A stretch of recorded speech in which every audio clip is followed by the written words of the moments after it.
महान त्यागी बाबा दुमदूजी आपल्या बैठकीमध्ये आहेत. बाबांना माझे प्रणाम. सर्व सेवकांच्या मातोश्री आहे वाराणसी आपल्या या बैठकीमध्ये आलेला माझे प्रणाम. या चर्चा बैठकीचे अध्यक्ष आणि परमपूज्य परमात्मा एक सेवक मंडळाचे मार्गदर्शक आदरणीय वंजारी साहेब यांना माझे नमस्कार. या ठिकाणी आवर्जून उपस्थित मंडळाचे मार्गदर्शक सन्मान्य बोरकर साहेब, मंडळाचे मार्गदर्शक पंचबुद्धे साहेब यांना माझे नमस्कार. ज्यांच्या मार्गदर्शनात ही चर्चा बैठक या ठिकाणी आयोजित केली असे मंडळाचे मार्गदर्शक आदरणीय खोब्रागडेजी यांना सुद्धा माझे नमस्कार.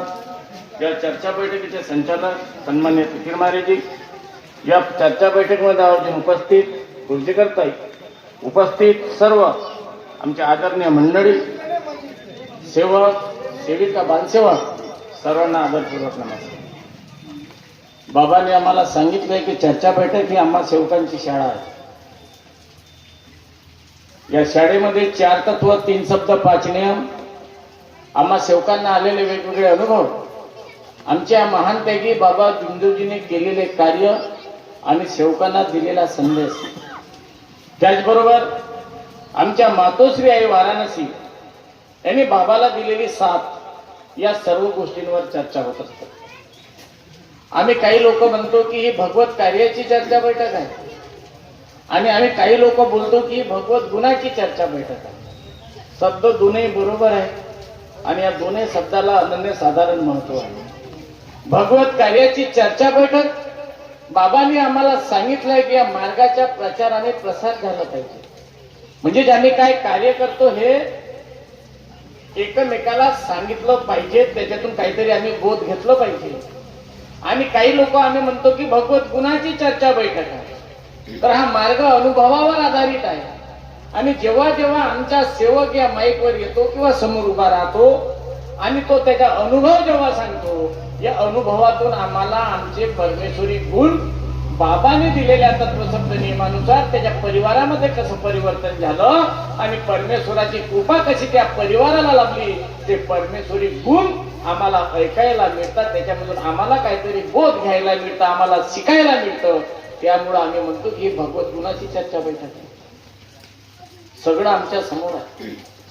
बसलेल्या प्रत्येक सेवकाला या मार्गात ज्या दिवशी आमची एंट्री झाली, आताच मार्गदर्शन करत होते आमचे सेवक भाऊ, त्यांनी सांगितलं की मी किती वेळा जन्म झाला, 2 वेळा, आणि मरणार किती वेळा हो, 2 वेळा. 2 वेळा. कारण एकदा ज्या दिवशी तुम्ही मार्गात आले त्या दिवशी मेले.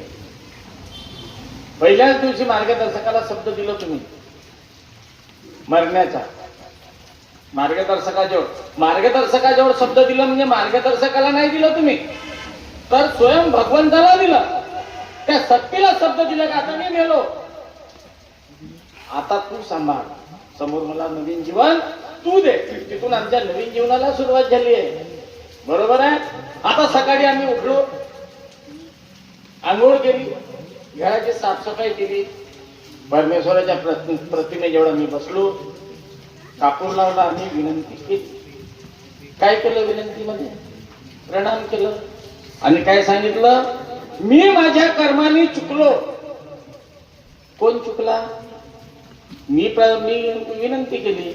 मी नाही म्हटलं खोब्रागडेजी आपल्या कर्मानं चुकले. मी तिथं असंही नाही म्हटलं तिकीर मारेजी आपल्या कर्मानं चुकले का, वंजारीजी आपल्या कर्मानं चुकले का, बोरकरजी आपल्या कर्मानं चुकले. मी कोण म्हटलं? मी माझ्या कर्माने चुकलो, याची मला समाधान. बाबा म्हणजे किती वेळा आला मी शब्द? 4 वेळा आला. किती वेळा आला? 4 वेळा आला. आणि 4 वेळा ह्या फक्त 4 वेळा आलेल्या या मध्ये आम्ही परमेश्वराला सगळं सांगितलं का मी कसा चुकलो, का चुकलो, मी का करणार आहो, मी कसं करणार आहो. सगळं जीवनाचं सार या 4 मध्ये आला. आणि मी म्हणजे कोण याच्यासाठी आम्ही विचार केला? कधी करतो आम्ही? आता सवय झाली ना, झोपून उठल्यावर आंघोळ करायच लागते. हे लागून ठेवलं नाही माझ्या बाबा आज्यापासून. माझा अगरबत्ती लावायची म्हणजे लावायची, बाबांना दिलेली विनंती बोलायचं म्हणजे बोलायचं. बोललो आम्ही, तिथून उठलो, तिथून दरवाज्यात आलो. आमची पत्नीचा चहा शिरायचा आहे, बनायचा आहे पूर्ण चहा. आम्ही सांगितलं होतं का लवकर चहा बनवून ठेव, म्हणजे लवकर चहाचा आहे. आणि मग आम्ही आलो दारामध्ये येता बरोबर मग आमच्या ते झाला का नाही चहा नाही म्हणजे आत्ता ठेवून राहिलो तर मग तिने कोण्या शब्दात बोलतो आम्ही आम्हाला समजत नाही एवढ्या शब्दात बोलतो आम्ही का आता त्यातून उठायला वेळ नाही आम्हाला विनंती करून आम्हाला उठायला वेळ नाही पण या शब्दा निघते आमच्या मुखातून या माईकवरनी बोलू शकत नाही असा शब्द आमच्या पत्नीला निघते आम्ही काय म्हणतो बायकोनं नवऱ्याला पतिदेव म्हणल्या पाहिजेत आणि नवऱ्यानं बायकोला काहीच नाही म्हणलं पाहिजे का तू देव असते ते देवी आहे का नाही आहे म्हणजे बोलण्यावर तारतम्य आमच्या राहते का जर आमच्या बोलण्यावर तारतम्य राहत नसेल तर मी म्हणून दिलेला वचन परमेश्वराला मी पाळलं का 2 मिनिटात विसरलो आम्ही हा मार्ग कर्मप्रधान आहे कर्मामध्ये परमेश्वर आहे त्याचबरोबर प्रत्येकाच्या अंतःकरणामध्ये परमेश्वराची जागृती या मार्गात प्रत्येक सेवकाला मिळाली आहे ते आता आम्ही ओळखतो की ओळखत नाही हे खरं आहे याच्यावर पुढचं सगळं निर्भर आहे आणि सर्वात महत्वाचा विषय आता एवढा फिरून लागलो मी प्रत्येक दिवशी चर्चा बैठक अटेंड करतो आहे दुसरं काही नाही हा नीच दिसते म्हणजे जिथे जातो तिथे तू तो ते आणि हा दिसतच नाही आता माझ्या डोळ्याला दिसते तुमच्या डोळ्याला दिसते का दिसत नाही हे मला नाही माहिती पण मी जे माझ्या डोळ्याला पाहून राहिलो माणूस 2 गोष्टी नको माणसाला 2 लक्षण आहेत ते तुम्हाला तुम्ही नाही म्हणणे करा काय नका करू एक माणूस डोळ्याने पाहते ते जग आणि दुसरं मनानं पाहते ते जग वेगळं आहे हा मनाचा एक डोळा आहे आणि डोळ्यात हे जे निसर्ग परमेश्वरानं दिलेले हे 2 डोळे वेगळे आहेत परंतु आम्हाला 2 डोळे परमेश्वरानं दिलं स्वतःच्या एकच ठेवलं बघा आम्हाला प्रत्येक माणसाने भगवंतानं डोळे किती दिले 2 आणि भगवंताच्या डोळा किती आहे तो एका डोळ्यानं पूर्ण विश्व पाहून राहिला एकाच डोळ्यानं पूर्ण विश्व पाहतो आहे आम्ही 2 डोळ्यानं आमचं घर पाहू शकत नाही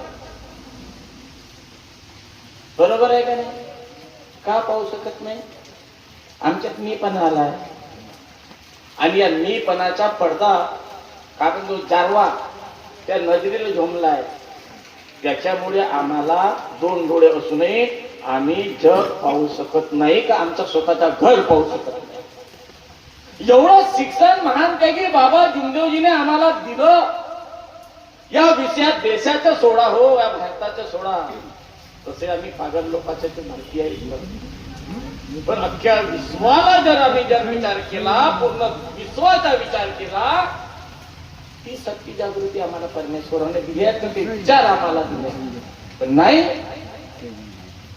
आम्ही होतोच तसे मतलबासाठी मार्गात आलोच काहीसाठी या परमेश्वराला सोबत ठेवण्यासाठी आलो आम्ही मार्गात नाही आलो आम्ही आलो मतलबासाठी आणि हे मतलब स्वतः भगवंताला माहित होतं त्या शक्तीला माहित होतं कारण या भूतलावर महान त्यागी बाबा जुमदेवजीने एकट्याने परमेश्वराची प्राप्ती केली नाही याच्या अगोदरी अनेक लोकांनी परमेश्वराची प्राप्ती केली आहे भगवंताला प्राप्त केला आहे पण या अगोदर ज्यांनी भगवंताला प्राप्त केलं तो परमेश्वर त्यांनी स्वतःच्या घरी फुटाले बांधून ठेवला होता आणि त्याचा वापर त्यांनी स्वतःसाठी केला होता जसा आपण बैल पोसतो ना दिवसभर त्याच्याकडून काबाड कष्ट करतो शेतातले संध्याकाळी आणल्यावर तरी त्याला मोकाट सोडतो का मोकाट नाही त्याला फुटाले बांधून ठेवतो दाव्याने काहीसाठी उद्या माझ्या कामात आल्या पाहिजे मोकाट सोडलो तर चालला जाईल म्हणून बांधून ठेवतो का नाही फुटावर आम्ही त्याले तसं या अगोदर सुद्धा परमेश्वराची प्राप्ती करणारे लोक झाले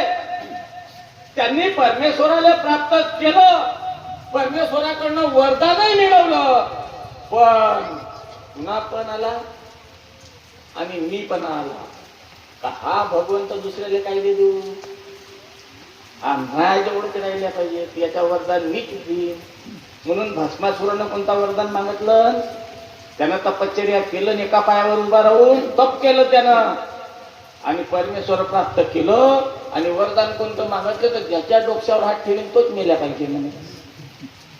रामायण पाहिल्या, रावणाने तपश्चर्या केलं, परमेश्वरी प्राप्ती झाली. त्यानं स्वतःसाठी विद्या मागितलं नाही पाहिजे, त्या ताकद स्वतःची वाढवलं त्यानं, त्याला अहंकार झाला.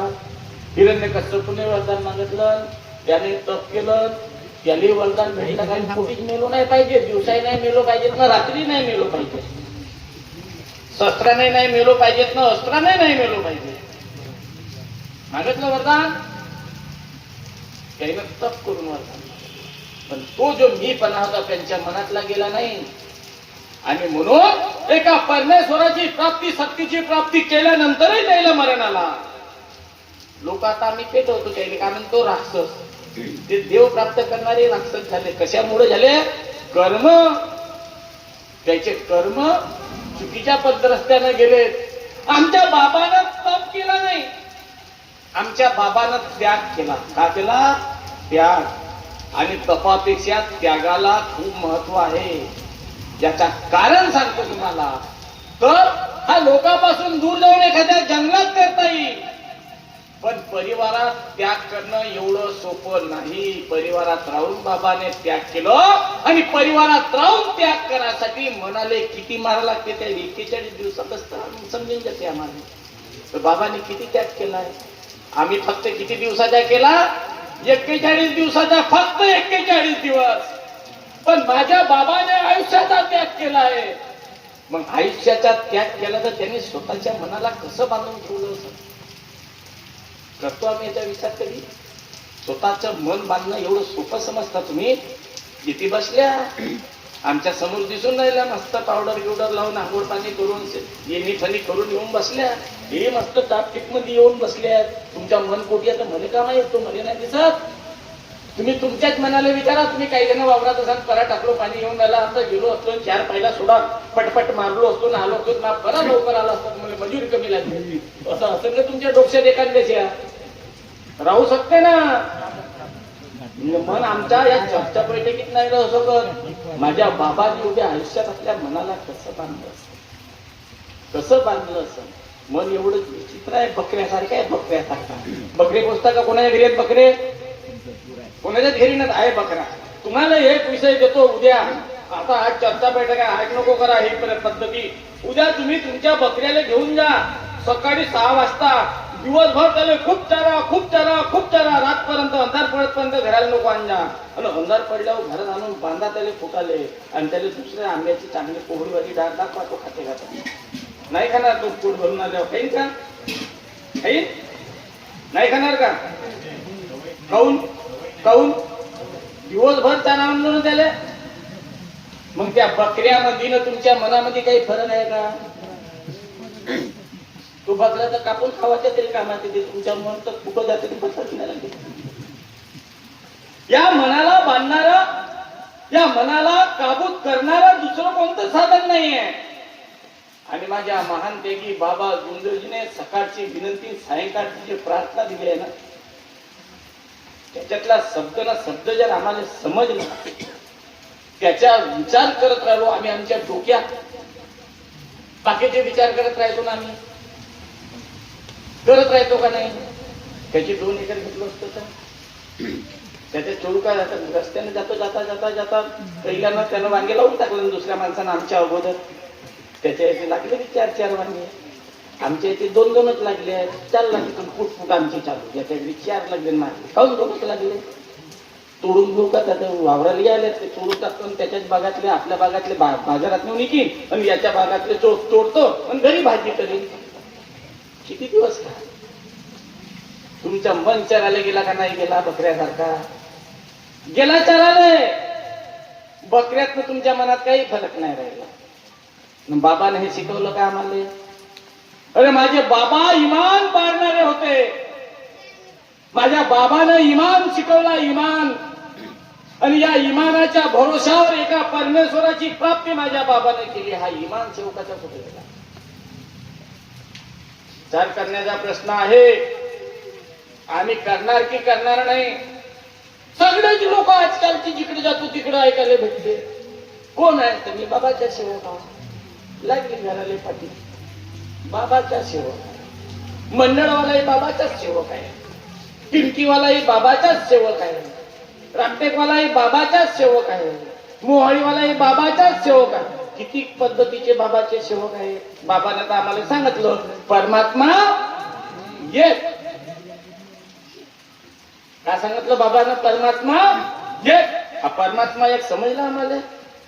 म्हणजे ती परमात्मा एक होता, परमात्मा दोन झाले, परमात्मा तीन झाला, परमात्मा चार, आता परमात्मा 17, 18, 19 होऊनच गेले. कोण्या नाकाने बोलावा आम्ही बाकीच्या लोकांसमोर? काय विचार ठेवावा आम्ही लोकांनी? पण एक विषय प्रत्येक माणसानं स्वतःच्या अंतःकरणाला विचारा. तुम्ही याले त्याले विचारा नको. मार्गदर्शकाच्याही नको सांगा, पण माझ्या बी नको सांगा. तुम्ही तुमच्या मनाला एकच गोष्ट विचारा आणि मला सांगा की परमेश्वराची प्राप्ती कोण केली? तुम्ही केल्या का? कोण केली? बाबानं केली. तत्व शब्द नियम कोणी तयार केले? बाबाने तयार केले. सकाळची विनंती कोण तयार केली? बाबाने तयार केली. सायंकाळची प्रार्थना कोण तयार केली? बाबाने तयार केली. आणि या मार्गाच्या प्रचार प्रसाराला हे सगळं कोण तयार केलं? बाबाने तयार केलं. पण बाबाले वाटला का मायासारखेच भुताडके बेलतूर मध्ये असतील, बोलण्यात असतील, मांडळ मध्ये असतील, बिचारे दुखी आहेत. काय बिचारे दुखी आहेत. ह्याचे परिवारातले दुःख दूर झाल्या पाहिजे म्हणून आपण मंडळाचा आपण या मार्गाचा प्रचार प्रसार केला पाहिजे. देवी परमेश्वरानं भगवंतांना म्हटलं होतं बरं बाबाले कि मैं भगवान हूं, तू सेवक है और उनमें से तू एक है. और मानव यह बेईमान है, मैं मानव पे कदापि विश्वास नहीं करता. काऊन म्हटलं होतं बाबाने? बाबा बेईमानी दिसली होती परमेश्वराले? नाही. पण बाबानं जेव्हा परमेश्वराले सांगितलं का भगवंता माया दुःख दूर झाले, मी सुखी समाधानी झालो, मला परमेश्वराची ओळख झाली. पण या समाजामध्ये प्रत्येक गावागावामध्ये हे अंधश्रद्धा धसली आहे. परमेश्वर कुठे आहे हे लोकांना समजत नाही. यायला एका परमेश्वराची ओळख झाली पाहिजे म्हणून माझ्या बाबानं परमेश्वराला विनंती केली. तेव्हा बैमान शब्द बाबाच्या कानावर पडला. आम्ही चांगले आहोत याचा विचार कोणी केला पाहिजे? आता कोणी केल्या पाहिजे? प्रत्येक माणसानं केल्या पाहिजेत ना. प्रत्येक सेवकानं केल्या पाहिजेत. मग आम्ही ऐकायची कोणाची? आताच सांगितलं का प्रार्थना, विनंती, तत्व, शब्द, नियम सगळेच बाबानं तयार केले. या मार्गाचा प्रचार प्रसारही बाबानंच केला. पण कारभार सुरळीत गेल्या पाहिजे म्हणून मंडळाची निर्मिती बाबानंच केली. बाबाच्या काळामध्ये 3 अध्यक्ष झाले. मग सांग बापू तुला अलग व्हायची गरज का पडली? तू विद्वान आहेस.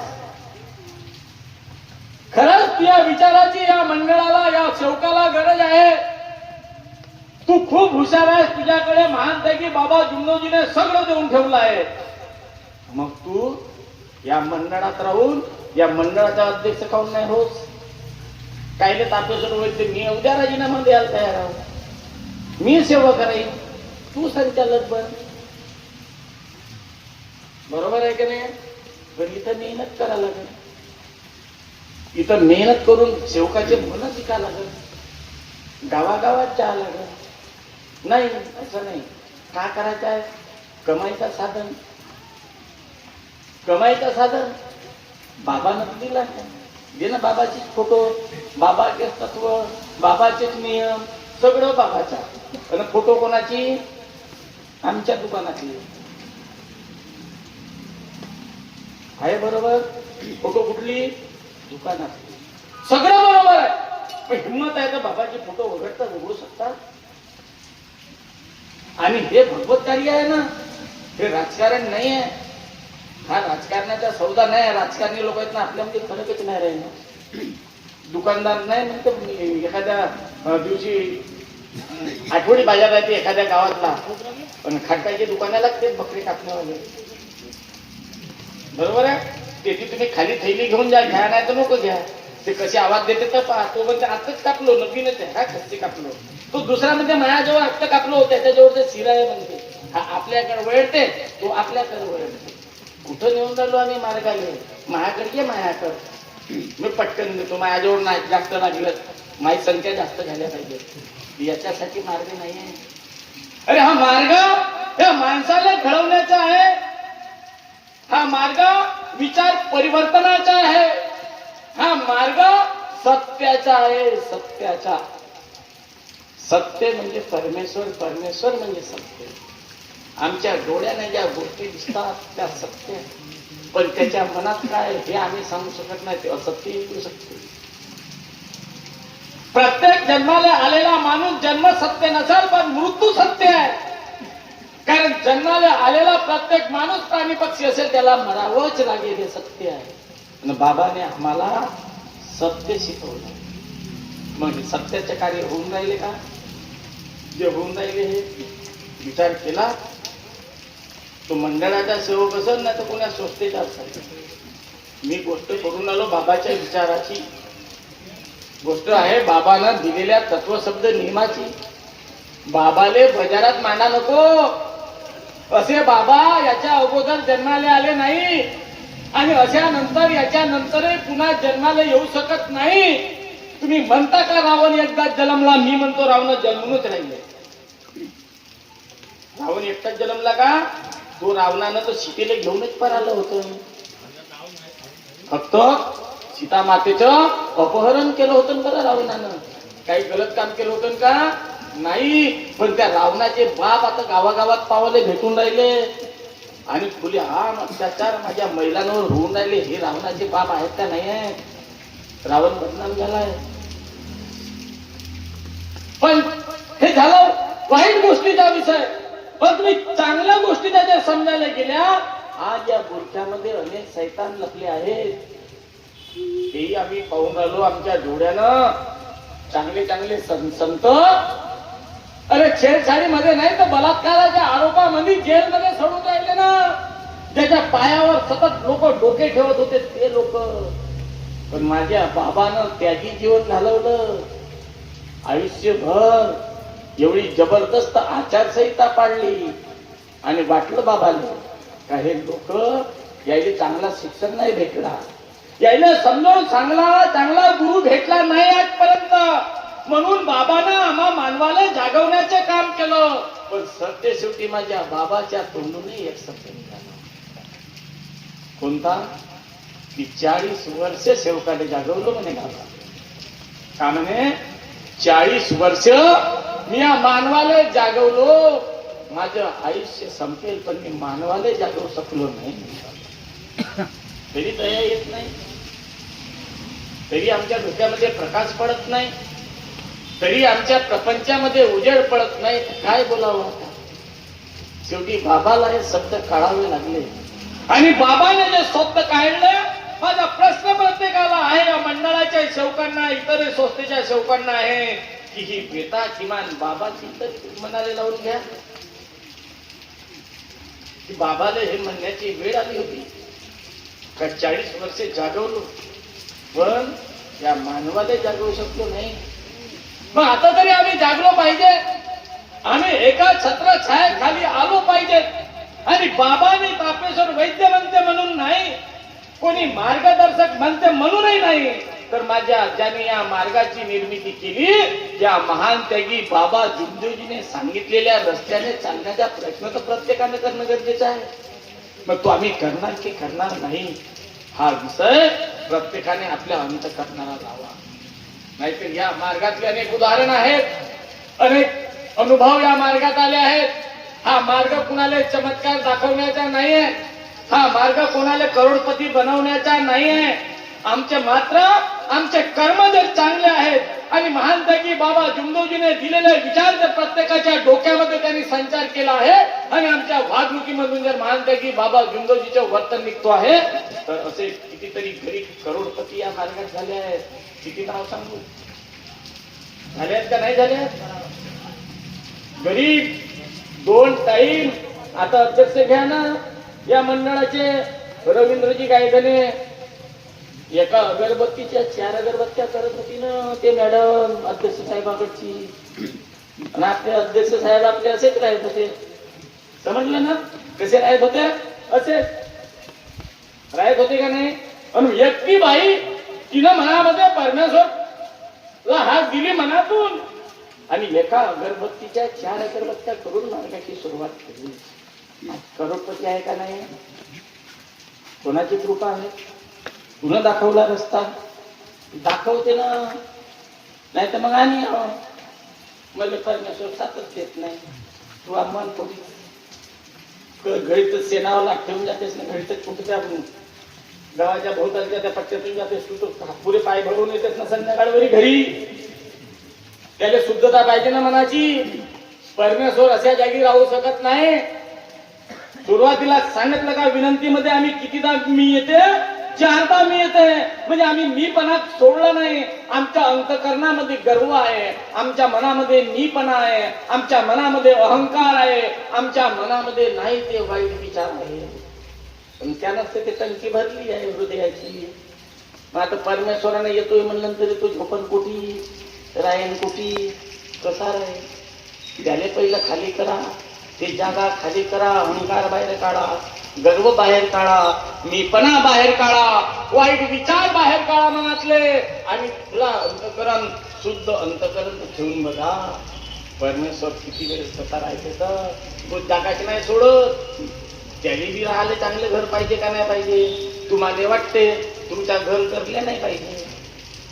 स्वयंपाक खोली चांगली टाकटीक दिसल्या पाहिजे. दुसऱ्या बोलण्यातली एखादी बाई आली तर ते मग 10-25 बाया जेव्हा सांगत गेली पाहिजे का तिच्या ती स्वयंपाक खोली खूप सुंदर आहे. तिने त्या अलमाऱ्या लावलं.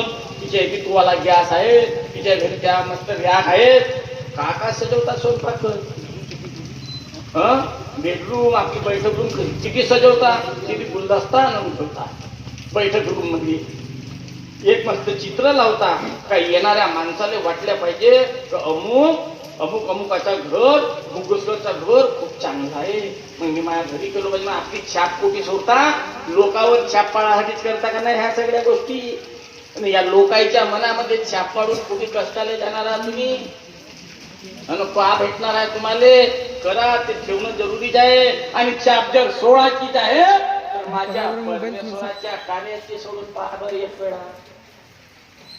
छाप जर सोडायची आहे या तत्व शब्द नियमाचा अंगीकार करा.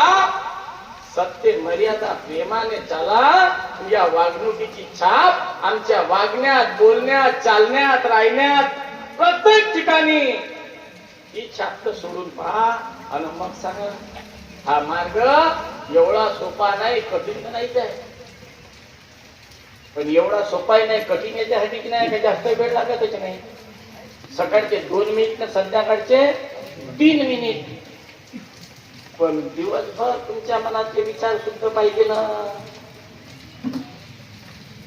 नाही तर आता सांगितलं ना हलवली डोईनं भुलवली बाई देव तर लगेच भेटतेच बाजारात. रस्तो रस्ती भेटते. ते तर पोचलेच होते आधी घरात 33 कोटी. त्यावेळेस तर बाहेर काढायला लागला मार्ग देवाच्या. पहिलं विसर्जित करायला लागला का नाही? सगळे विसर्जित केले. पण त्या देवाच्या मूर्तीच्या विसर्जनासोबतच आमच्या मनातले विचाराचे विसर्जन अजूनपर्यंत झाले नाही. आम्ही मतलबी आहो. खूप स्वार्थी आहो आम्ही. बाबाला स्वार्थ चालत नाही. आमचे दुःख दूर करायचे होते तर आम्ही बाबा बाबा करत राहिलो. साधे कार्य मोठ्या हिशोबानं केले. मार्गदर्शकाच्या शब्दावर मोठ्या मुश्किलनं त्याग केला तरी मी बरेच राहिलो खालच्या मानानं. आता न भावलं झाले रे झाले. आम्हाला वाटला का आमची पक्की लायसन बनली. आता आम्ही दुकान बी लावला तरी चालते ना. कमावणं मार्गाच्या नावानं. आणि जर त्या मार्गाच्या नावानं जर कमाई करायची असेल तर या वैचारिक क्षमतेची करा. कारण बाबाने आध्यात्मिक एका परमेश्वराच्या प्राप्तीसोबत एका परमेश्वराच्या योगासोबत आमच्या परिवाराला खूप दिला आहे. आमच्या डोक्यातले वाईट विचार दूर करायला सांगितले. आमची अंधश्रद्धा बाबानं दूर केली आहे. आम्हाला प्रेमानं एका माणसासोबत दुसऱ्या माणसासोबत कोणत्याही जातीचा भेटीचा हा विचार न करता एक माणूस दुसऱ्या माणसासोबत प्रेमानं कसा राहील हे विचार बाबांना दिले. म्हणजे या समाजातला जातीभेद बाबाने नष्ट केला आहे. हा समाज येणारी नवीन पिढी हे उत्तम आरोग्यदायी ठरली पाहिजे म्हणून बाबांना आम्हाला व्यसनमुक्तीचा धडा दिला आहे. हा व्यसनमुक्त समाज घडवण्याचं काम बाबाने या भूतलावर केलं आहे, दुसऱ्याने कोणी केलंय. म्हणजे आज बाबाला म्हणणं आहे का वैचारिक क्रांती ज्याला आम्ही म्हणतो ती वैचारिक क्रांती या नागपूर मधून बाबाने सुरू केली. ती खेड्यापाड्यात केली. एक आदर्श माणूस समाज मानव घडवण्याचा कारखाना म्हणजे ज्याला आम्ही मानव धर्म म्हणतो. आम्हाला माणूस बनायचा आहे पण आम्ही माणूसच बनवून नाही राहिलो. जन्म तर माणसाच झाला आहे. मग आमचे हे जोपर्यंत मानवतेचे विचार तुमच्या माझ्या प्रत्येकाच्या डोक्यात येणार नाही. आम्ही सगळे सेवक कोण कोणत्या जातीचा आहे कोण कोणत्या धर्माचा आहे हा विषय या बाबाला मंजूर नाहीये. तो माणूस आहे. तो तत्व सत्य नियमावर विश्वास ठेवणारा आहे. तो सत्य मर्यादा प्रेम पाळणारा आहे. तो माझा सेवक. हे बाबाला मान्य बरा झाला का बाबानं सेवकच लिहिला आहे तुमच्या नावाच्या समोर. मालक लिहिला असता तर आता तर हे 10, 20, 25 भस्मासूर झाले आहेत. मग गावागावात हर एक भस्मासूर राहिला असता. मालक जर लिहिला असता तर हो बोरकरजी तुम्हाला सेवक लिहिला म्हणून बरं झाला. सेवक अमुक अमुक सेवक. मालक लिहिला असता तर शाली फाडूनच निघल्या असत्या. घराच्या बाहेर ये म्हणजे असत्या कोणता एखाद्या पटकूनच देतो माझ्या मी बी मालक असा. बरं झाला सेवक बनवलं बाबा. सेवक बनवल्यावर इतकं आहे तर मालक बनवल्यावर किती राहिला असतो. आणि म्हणून सांगतो सगळ्यात अगोदर प्रत्येक सेवकाने एक विचार करा. परमात्मा एक पहिला तत्व आहे. जशी माझी आत्मा तशीच दुसऱ्याची आत्मा. जेव्हा जेव्हा आमच्या वागण्या बोलण्यातून लोकांच्या अंतःकरण दुखले जाते त्या माणसाचं अंतःकरण दुखणं म्हणजे स्वयं भगवंताला अपमानित करणं, त्याचं अंतःकरण दुखवणं आहे. हा पहिला सिद्धांत आहे मार्गाचा. परमात्मा एक. पण आज आम्ही पाहतो आम्ही मार्गात आलो परिवारासहित, आई वडिलांसहित, आमच्या लेकरा बाळासहित आम्ही या मार्गात आलो. पण परमात्मा एक आम्ही घरात असतो नाही पाडून राहिलो. मग लोकांमध्ये का पाडू शकतो. ज्या दिवशी या मार्गातल्या सासू सासरे जे म्हातारे तुमच्या घरामध्ये आहेत, तुमचे माय बाप जे म्हातारे झाले आहेत कष्ट करून त्यांनी पूर्ण आयुष्य आमच्यासाठी खर्च केला आहे. हे म्हातारे आई वडील किंवा सासू सासरे ज्याच्या परिवारात सुखी नाही आनंदी नाही तो परिवार महान त्यागी बाबा जुंदूजीच्या राहूच शकत नाही. भलाही तुमच्या घराला पाठीला तरुणांना जागृत व्हा. जर तुम्ही मार्गात असाल तर मला बाकीच्याला बोलायचे अधिकार नाही आहे. पण एक मार्गाचा संचालक म्हणून अधिकारवालीने मी माझ्या सेवकांच्या लेकराला एकच गोष्ट सांगतो का तुम्ही महानताजी बाबा जुंदूजीचे सेवक आहात. तुम्ही सांगितलं पहिला तत्व आमचा परमात्मा एक आहे. परमात्मा एक म्हणजे दुसऱ्याची आत्मा कशी माझी आत्मा आहे आणि दुसऱ्याची आत्मा दुखावली तर स्वयं परमेश्वराचा अपमान होते. परमेश्वराला दुःख वाटतं. मग तुझ्या घरात असणारी सून असेल तर तुझी सासू तिला आंघोळीले पाणी टाकतेस वेळेवर, तिले वेळेवर जेवण देतेस, बापाच्या खाटल्यावर जाऊन बसतेस. कधी तू म्हातारा खाटीवर पडलाय तर का बाबा काही हातपाय दुखतेत का एखादी दुखण्याची गोळी आणून देऊ का. अरे तो बाप म्हणते 4 दिवसापासून दादाने माझी तब्येत बिघडली आहे, माझ्या हातपाय कंबर दुखू येते, मला 4 दुखण्याच्या गोळ्या आणून दे. 4 दिवसापासून तुझे वेळ नाही भेटली. परमात्मा एक नाही समजला. ज्याच्या घरातले म्हाताऱ्या आई वडिलाच्या आत्मा जेव्हा तृप्त राहतील त्या म्हाताऱ्या माझ्या आईच्या तोंडातून, सासूच्या तोंडातून, सासऱ्याच्या तोंडातून आणि माझ्या वडिलाच्या तोंडातून 4 दिवशी एक शब्द निघेल का या म्हातारपणात सारे मी ऐकलं कुणी कोणाचे करत नाही. पोरं बाल म्हणते लोक पण हे गोष्ट खोटी आहे. माझ्या पोरासारखा पोरगा मी दुसऱ्या ठिकाणी नाही पाहिलं. माझ्या सुनासारखी सून मध्ये पुऱ्या गावभर नाही दिसली. भगवंता पुढच्या जन्मात हाच पोरगाने हेच सून देतो बरं मला.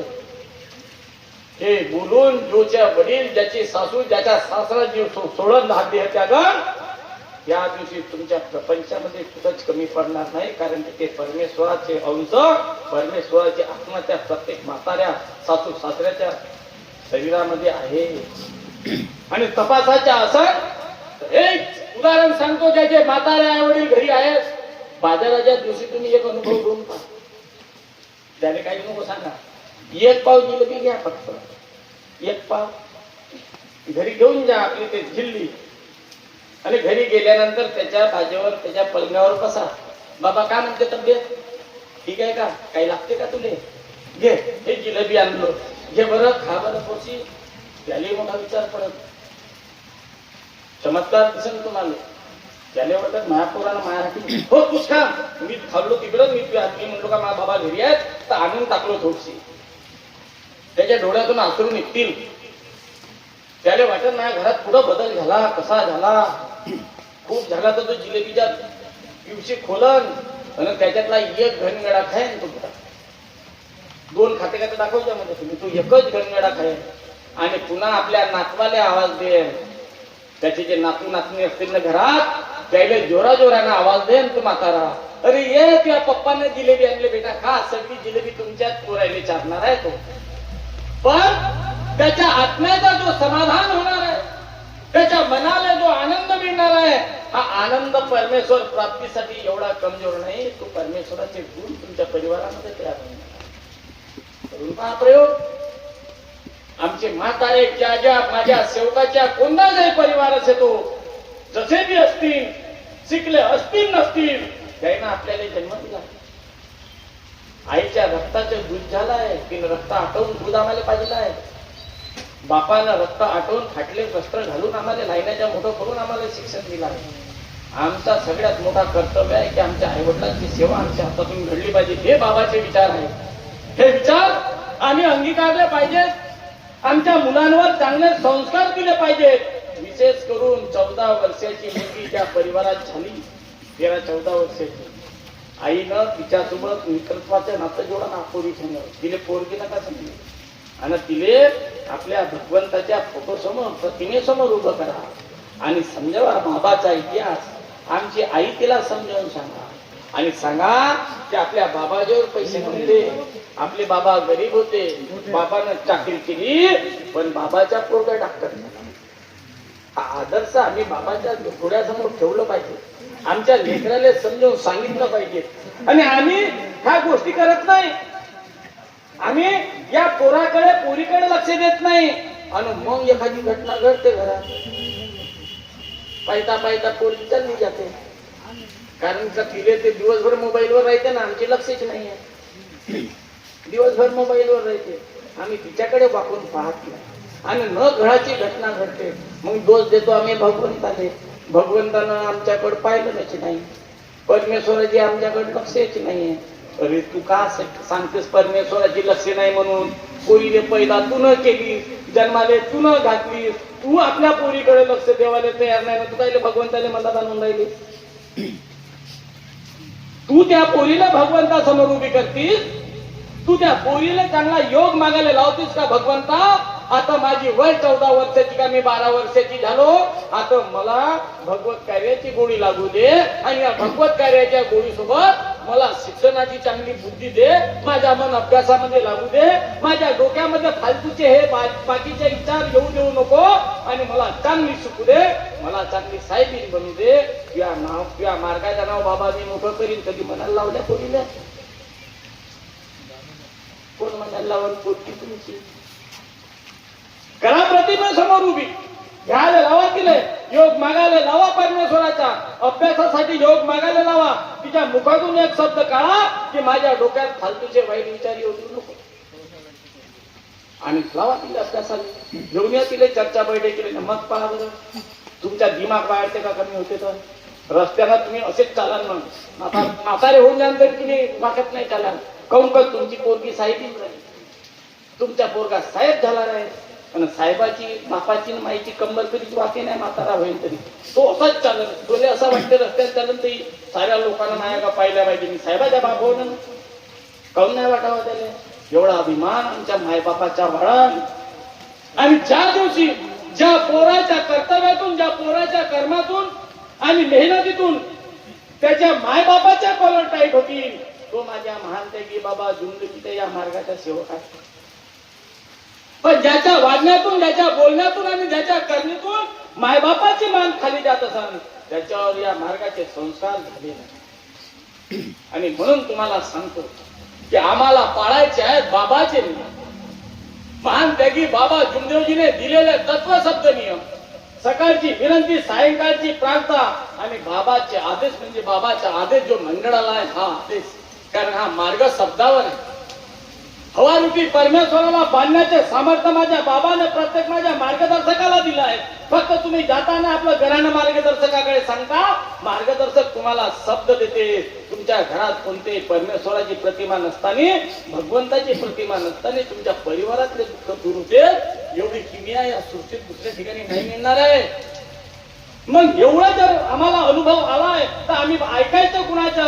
आम्हाला फक्त एकाच माणसाचं ऐकायचं आहे, एकाच व्यक्तीचं ऐकायचं आहे. ते व्यक्ती म्हणजे आमचे महानत्यागी बाबा जुमदेवजी. महानत्यागी बाबा जुमदेवजीची दिलेली शिकवण, त्या शिकवणीच्या बाहेर जाण्याचा कृपा करून प्रयत्न करू नका. मिळणारं सुख हे दोन प्रकारचं असतं, एक क्षणिक सुख आणि दुसरं आयुष्याची सुख. आयुष्यभर जे अनुभवाची गठोडी मिळते ते सुख, आयुष्यभराचा समाधान आणि संस्कार जर आमच्या परिवारावर पाहिजे असतील तर महानत्यागी बाबा जुमदेवजीचे ऐका. आणि तुम्हाला क्षणिक सुख पाहिजे असेल तर मग या बाजारामध्ये बसणाऱ्या दुकानदाराचे ऐका. म्हणा एक कोणतीच नाही, तुम्ही परमेश्वराने जन्माला घातलेले पुतळे आहात, मी परमेश्वराने जन्माला घातलेला पुतळा हो. मला जेवढं समजलं तेवढं तुम्हाला जगवण्याचं काम करतो. ती माझी ड्युटी आहे, माझी चाकरी आहे. बाबाने मला सेवक बनवलं आहे आणि मंडळामध्ये एक संचालक म्हणून पाठवलं आहे, ते माझी चाकरी आहे. मी माझी चाकरी पूर्ण करतो. पण हा माझा प्रश्न प्रत्येक सेवकाला आहे की तुम्हाला बाबांनी सेवक बनवला आहे, प्रत्येक क्षणानं महानत्यागी बाबा जुमदेवजीचा सेवक म्हणून तुम्ही तुमची चाकरी पूर्ण करा. सगळे दुकानं आपोआप बंद होतील आणि हा मानव समाज घडण्यामध्ये एक आदर्श समाज या देशामध्ये ना या विश्वामध्ये